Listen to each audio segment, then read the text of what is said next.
In today's lesson, we are going to continue to calculate sigma, and here are 3 steps to help you with this. Step 1. Calculate the first 3 terms from where the adding starts. Then step 2. Determine what type of series it is. Now, as soon as you know what type of series it is, you can go over to step number 3, and we are going to have to choose the correct sum of formula. So as soon as we know the series, we can choose the correct sum of formula. And if you remember from the past lessons, an arithmetic series has 2 sum of formulas, and it looks like this and this.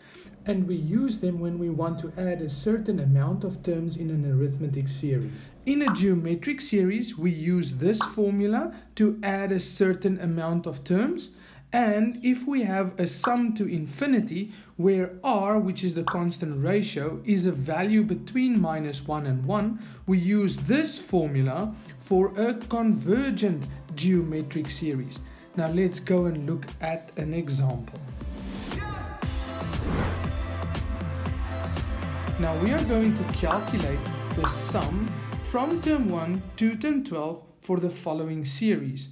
Now I can already recognize this series as an arithmetic series, but that doesn't matter. So we're going to follow the same 3 steps that we taught you earlier so that we can learn a system to calculate the sum of any type of series they give us here. Okay, so step 1 said that we want to calculate the first 3 terms from where the adding starts.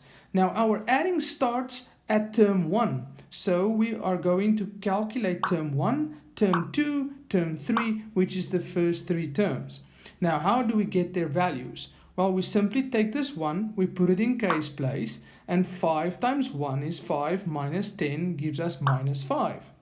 Then term 2, we take this 2, we put it in case place, we do the calculation, and we get an answer of 0. We do the same for term 3. We take this 3, we put it in case place, we do the calculation, and we get a value of 5. Now these are the values for our first 3 terms from where the adding starts.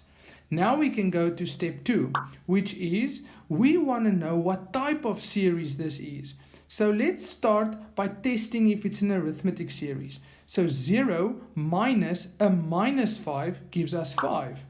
5 minus 0 gives us 5. And we can see that this has the same constant difference. So this must be an arithmetic series. Okay, so now that we know that this is an arithmetic series because it has a constant difference, we can choose our formula from our arithmetic series. So we are going to use this sum of formula, okay? Because remember, sigma means the sum of, so we will use this sum of formula. And now we can just simply do substitution of this n, that n, as well as that n, do substitution of the a, which is our first term's value, and do substitution of d, which is the constant difference. So once we do that, it looks like this. There we go. So we're adding 12 terms. So in the place of n, we put 12 everywhere. There we go. And then a is our first term, which is -5. There it is. And then we also know that d is our constant difference, and we know the constant difference is a 5.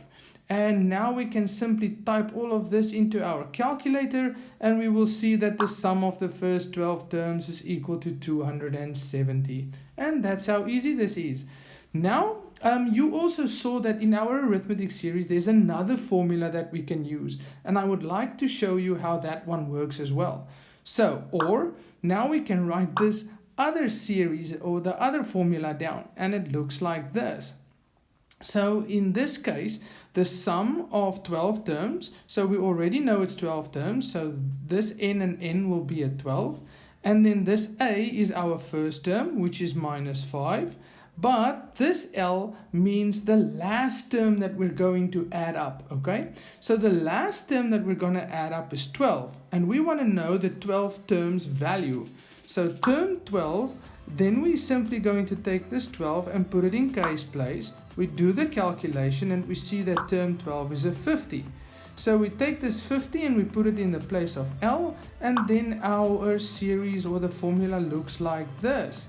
And now we do this on our calculator and we end up with a value of 270. And can you see it's exactly the same value? I hope you could follow and see you next time. Bye.